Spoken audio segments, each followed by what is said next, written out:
करते हैं कि जान को पहुंचा दें।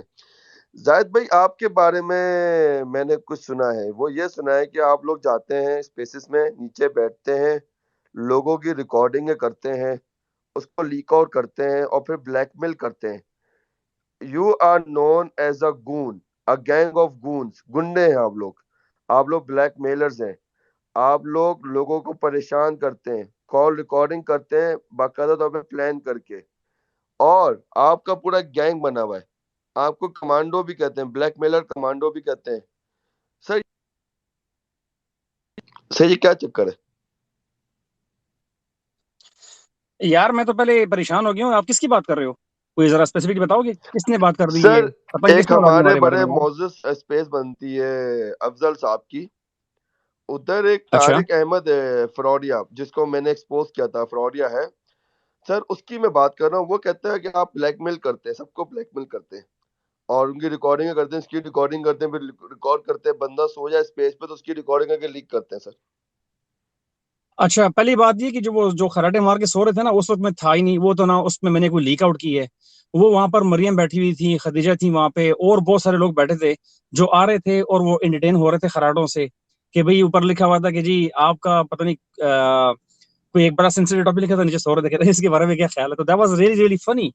तो वो मैंने रिकॉर्ड नहीं किया था, उस ट्वीट पे मैंने सिर्फ रिप्लाई किया था। मैंने बोला कि well that was a very important topic and we had a very fruitful conversation. तो उस पे मैंने ट्वीट की थी मैंने। तो इस पे तो कोई ऐसी बात नहीं है। और रही बात, मेरे ख्याल में तारिक की बात कर रहे हैं आप तो। जी सर, जी सर। ये देखें, बात दरअसल ऐसी है कि तारिक साहब ने हमारे साथ, नो डाउट, ये हम लोग जब शुरू शुरू पे स्पेसेस जब आई थी तो हम लोग उसमें थे ग्रुप के अंदर। तो व्हाट हैपन बेसिकली कि आपके जो नजरियाती लोग होते हैं, आप लोग इकट्ठे होना शुरू हो जाते हैं ऐसा। जैसे आप हैं, मैं हूँ, इजाज साहब हैं, राहील है, सुल्तान है, उमर है, मतलब बहुत सारे लोग हैं। जिस तरह से मतलब अहमद हो गया, खतीजा को देख लें, सादिया को देख लें, डॉक्टर सादिया को, कितने लोग हैं जो हमारे नजरियाती तौर पे इकट्ठे हैं हम लोग। एक बात यहाँ पर क्या चक्कर हुआ है कि एक बार उन्होंने मुझे कॉल की। तो वो मैं आपको जरा बैकग्राउंड बता रहा हूँ ताकि आपको पता होना चाहिए कि शाहिद रजा की स्पेस थी। तो उन दिनों में वो जुडिशरी का पता चल रहा था पंगा, अगर आपको याद हो, फाइज ईसा वाला। अगर किसी को याद है कि नहीं, जी अभी सर, कहा रिसेंटली। वो फायजीजा वाला जिसमें वो उनकी दरखास्त आई थी, सारी चीजें, प्राइम स्टेट जी जी जी वर्सेस जी फायजीजा। सर वो जी जी तो जी जी। बड़ा तो वो शाहिद इम्पोर्टेंट रजा केस ने है। एक अगर स्पेस की किसी थी। को उस केस का नहीं जाहिर साहब पता तो फिर वो बंदा पता नहीं नहीं, एग्जिस्ट करता है या नहीं।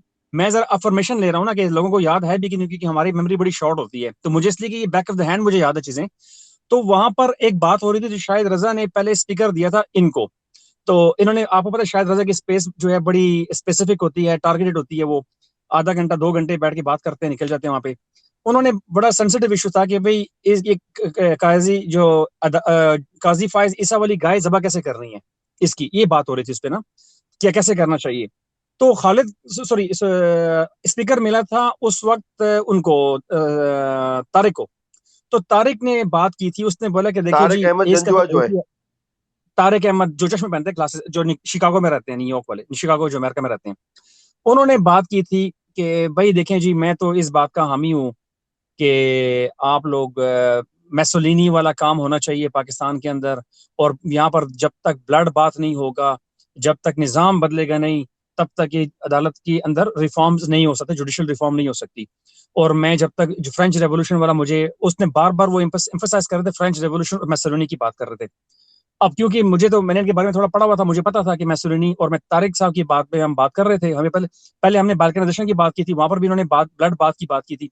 He was keep repeating the words blood बात पाकिस्तान में जब तक नहीं होगा। तो ये फिर क्या हुआ कि रमजान के दिन थे, ये बात, उसके बाद मुझे माइक स्पीकर दे दिया शाहिद रजा ने। तो मैंने स्ट्रेट अवे मैंने इसकी बात की नफी कर दी। मैंने बोला कि जी मेरे ओपिनियन में ये राय है कि जब तक बाजवा साहब और जो हुकूमत, जो कि एक नैरेटिव बना हुआ है, माइंडसेट बना हुआ है कि ये लोग बैठेंगे, मतलब है कि अगर ये एक पेजेस के ऊपर है, अगर ये इकट्ठे होके ये बिल पास करा दें जुडिशल रिफॉर्म का, तो ये मुमकिन है, क्योंकि मेजोरिटी तो पीपल्स पीटीआई के पास है ही नहीं असल में, तो बिल भी पास नहीं करा सकती जब तक उनके सबसे लोग नहीं मिलेंगे। तो ये हमारी बात हो रही थी वहां पे। सो व्हाट एग्जैक्टली हैपन, उसके बाद मैंने बोला कि जी बिल्कुल इनको मिलके जुडिशियल रिफॉर्म का बिल पास करवाना चाहिए। तो शायद रजा ने मुझसे पूछा था कि भाई वो कैसे हो सकता है। तो मैंने बोला जिस तरह से, बिल्कुल जब बाजवा साहब को 3 साल की एक्सटेंशन मिली थी, बिल्कुल उसी तरह से ये भी काम मुमकिन है। अगर चाहें तो लोगों ने लाइन में लग के खड़े होके वोट दिखा के वोट दिए थे। तो शायद रज़ा ने बोला कि Zahid I agree with you and मैं आपकी इस बात से इत्तेफाक करता हूँ कि बिल्कुल ये मुमकिन है, इस वक्त बहुत बहुत सही मुमकिन है। हमारी ये बात हो गई थी। व्हाट हैपेंड आफ्टरवर्ड्स कि उन्होंने उसके बाद क्या हुआ कि फोन कट हो, मतलब स्पेस खत्म हो गई। कोई आधे घंटे के बाद मुझे कॉल आई व्हाट्सएप के ऊपर, तारिक अहमद की। अच्छा अच्छा। तारिक एम जंजुआ की बात कर रहा हूँ मैं, ठीक है ना।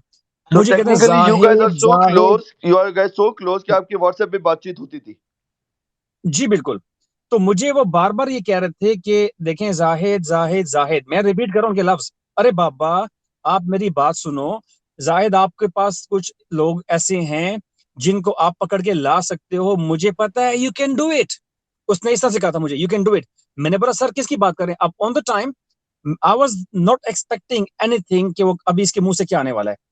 व्हाट हैपेंड आफ्टरवर्ड्स कि इन्होंने क्या किया कि वो जब आए वहां पे तो उन्होंने स्ट्रेट अवे आके एक बात कर दी कि मैंने बोला जी पकड़ के क्या करना लोगों को मैंने। तो कहता है नहीं नहीं नहीं नहीं, जब तक आप कर्नल लेवल से नीचे के बंदे को लेकर आओ, ब्रिगेडियर लेवल से नीचे के बंदे को लेकर आओ और उनको इस बात के ऊपर आमादा करो। मैं लफ्ज रिपीट कर रहा हूं एग्जैक्टली, आमादा करो कि जब तक ये अपने बड़ों के खिलाफ बगावत नहीं करेंगे उनको ये बात समझ नहीं आएगी। एंड सडनली अब मैं रोजे में था, मैं एकदम शॉक्ड हो गया। मैं व्हाट, मतलब क्या बात करें? तो मैंने बोला सर इसका मतलब क्या बगावत? तो कहते हैं हाँ हाँ हाँ बगावत। इन द मीन टाइम जब इसने बात की ना, खुल के सामने आ गई, मुझे पहले शक था कि कुछ गड़बड़ है। I wasn't prepared for it. मैंने देखा दूसरा फोन, मैंने मिसिस का फोन ढूंढ ढांड के निकाला, मैंने बोला यार इसको मैं अंगेज रखा उसको मैंने। Then I start recording it कि मुझे पता था कि अगर मैं सुल्तान भाई से ये बात कहूंगा या मैं राहील से बात करूंगा या मैं इजाज भाई या किसी के सामने लेकर आऊंगा बात कहूंगा तो लोग मुझे जूते मारेंगे कि भाई तुम बात कर रहे हो, फजूल बात कर रहे हो, there is nothing wrong with that. तो ऐसा हम तो किसी को बात ही नोट नहीं की। मैं अपने आप को कवर करने के लिए एविडेंस ले रहा था, कल को अगर मैं इनको पकड़ूं तो मैं मेरे पास जवाब हो उस चीज का।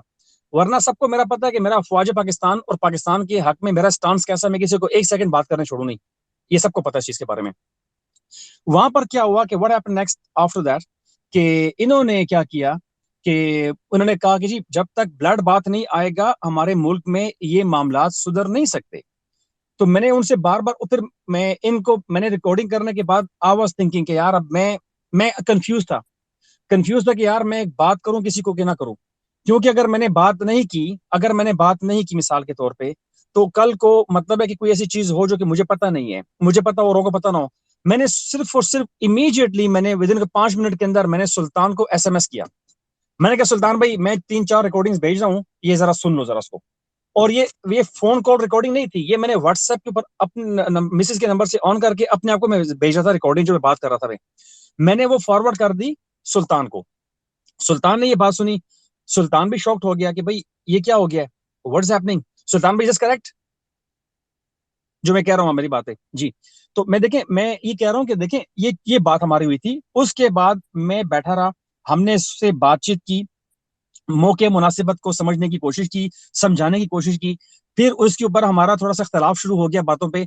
मैंने फिर एक दिन ऐसा हुआ कि सुल्तान ने मुझे बोला जाहिद भाई यार क्या मसला है आपका खालिद के साथ, क्या नाम है, तारिक अहमद तारिक के साथ, जंजुआ के साथ। तारिक अहमद जंजुआ के साथ। तो मैंने बोला यार ऐसा करते हैं कि इसने बोला कि यार ऐसा करते हो कि यार आपकी में ना हम 3 बंदे मिलके कॉल कर लेते हैं, व्हाट्सएप ग्रुप कॉल कर लेते हैं। मैंने बोला कर लो ना। व्हाट हैपेंड बेसिकली कि मैंने जब 3 बंदों के साथ हमने कॉल की और वहां पर मैंने स्ट्रेट अवे बताया, मैंने बोला कि देखें तारिक साहब आपको मैं सिंपल सिंपल चबा चबा के 2 लाइनें बोलता हूँ। Would you like to tell ये me who's मेरी the third person? You, Sultan, and सुल्तान मैं और तारिक था, 3 बने हम लोग थे। okay, okay, सुल्तान okay, बैठा हुआ था three. यहाँ पे। Okay. और वहां पर मैंने बोला सर मैं एक नजरियाती बंदा हूँ, मेरा एक बड़ा सख्त किस्म का मेरा रवैया, मैं पठान आदमी हूँ कि अगर मेरे मुल्क के खिलाफ, मेरी फौज पाकिस्तान के खिलाफ किसी ने कोई बात की, चाहे वो मेरा बाप ही क्यों ना हो, चाहे मेरी औलाद ही क्यों ना हो, मैंने ये बात की थी। मैंने बोला मैं उसके सामने भी सर उड़ाने से मैं दरेग नहीं करूंगा।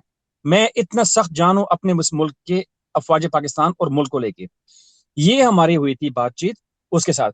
इसने हमने समझाने की कोशिश की, और नहीं नहीं जाहिद आप मेरी बात गलत समझ रहे हो, मेरा मतलब ये नहीं था जब तक। तो वो अपने स्टांस के ऊपर जमा रहा। हमने इसको समझाने की कोशिश की, हमने इसको पहले रिफॉर्म का मौका दिया। और जब एक दिन ऐसा हुआ था कि हम लोग बैठे हुए थे 14 सजाद की स्पेस पे, इस बंदे ने दोबारा वही बात शुरू की और वहां पर उस प्लेटफॉर्म के ऊपर से कुछ लोग ऐसे आ गए थे जो कि पाकिस्तान के को गालियां दे रहे थे, और उसके अंदर तारिक एन अहमद वहां पर खामोश बैठा हुआ था। मैंने वहां पर जरा सा सख्ती से इख्तियार की, मैंने बोला तारिक आप क्या बात करते हो, आप अभी यहाँ पर अगर तुमने मुझे एक फोन पे बैठ के बातें करते हो और यहाँ पर आके तुम उनके साथ हमायत करते हो, is not gonna happen, is not gonna happen. तो मुझे कहता है कि यार वो ठीक है यार, मैं इस तरह की चीजें जो है ना, तो ये सारी बातें, इसने मुझे कॉल की, इस बंदे ने मुझे फिर दोबारा कहा, मैंने बोला यार you know what, hang up the phone, time हो गया है कि अब मैं कॉल उसकी लीक आउट कर दूं। वो मैं बात कर रहा हूँ 1 महीने के बाद, मोरलेस शायद 2 दिन ऊपर 2 दिन नीचे शायद हो जाए, मुझे एग्जैक्टली याद नहीं है, लेकिन हमने इसको एम्पल टाइम दिया था। सुल्तान भाई, is is correct? Thank you. तो हमने इसको पूरा टाइम दिया था कि आप ये बातचीत करें। नाउ व्हाट हैपेंड आफ्टरवर्ड्स, कि उसके बाद इन्होंने क्या किया है कि वो उसने, मैंने कॉल प्ले की और उसके बाद इसने मुझे ब्लॉक शुरू कर दिया, मुझे गालियां देना if you शुरू don't कर mind, the, Zahid bhai, do you सारी चीजें remember शुरू ये कर दी, call and that's recording what वाला? हैपेंड। अब मुझे नहीं पता वो किस स्पेस में जाके बात जाहिद करता भाई, है, क्या बात करता है। जाहिद अब भाई, सुल्तान भाई इसके ऊपर सरशा कर नहीं सकते हैं जाहिद इसके भाई, ऊपर। एक second before I move to Sultan Sahab, मेरा सवाल है, ये कॉल आपने जो प्ले की थी सुल्तान साहब की स्पेस पे, ये उस दिन तो नहीं हुई थी जब मैं और अफजल की स्पेस पे आया हुआ था, जहाँ गालम गलोच हुई थी बहुत ज्यादा? ये उस दिन की बात हो रही है सुल्तान साहब, एम आई करेक्ट? जी बिल्कुल, अस्सलाम वालेकुम। मेरे ख्याल में वासलाम जाहिद वासलाम सुल्तान साहब, वासलाम। जाहिद साहब का, हाँ आ गए हैं, वापस आ गए हैं, ये उनसे उसी दिन की कंफर्मेशन। बात है ना जाहिद साहब, जिस दिन अफजल साहब की स्पेस पे एक झगड़ा हुआ था सबका, चौधरी सज्जाद बिल्कुल के वही साथ? थी, बिल्कुल वही थी, बिल्कुल वही थी, बिल्कुल वही बात उसी थी। दिन आपने कॉल रिकॉर्डिंग प्ले की थी सुल्तान साहब की स्पेस पे, राइट? जी जी, क्योंकि उसने मुझे कहा था कि तुम बेनिफिशियरी हो इस सिस्टम के, इस निजाम के, तुम्हारे पास तुम्हारे पास जो है मतलब है कि तुम यहाँ पर मुल्क में कैसे बैठे। उसने मेरे ऊपर क्वेश्चंस किए थे, लेकिन मुझे उस पर एतराज नहीं था। उसने पाकिस्तान को गालियां दिलवा रहे थे वहां पर, कोई वो बलोच नाम करके कुछ लोग आए थे जो कि इंडियन, जो अफगान ओरिजिनेटेड थे वहां पे, उनको गालियां दिलवा रहे थे पाकिस्तान को, और वहां पर ये खामोश बैठे थे, इनके पास स्पीकर थे, इनके पास माइक का एक्सेस थे, इनके पास होस्टिंग का एक्सेस, सब कुछ इनके पास थे। तो मैंने इसके ऊपर तराज था कि क्यों क्यों अलाउ कर रहे हैं इन चीजों को। तो उसके ऊपर उसने मुझे जरा सा वहां पे एक तरह से मुझे बुरा भला कहा था उसने मुझे।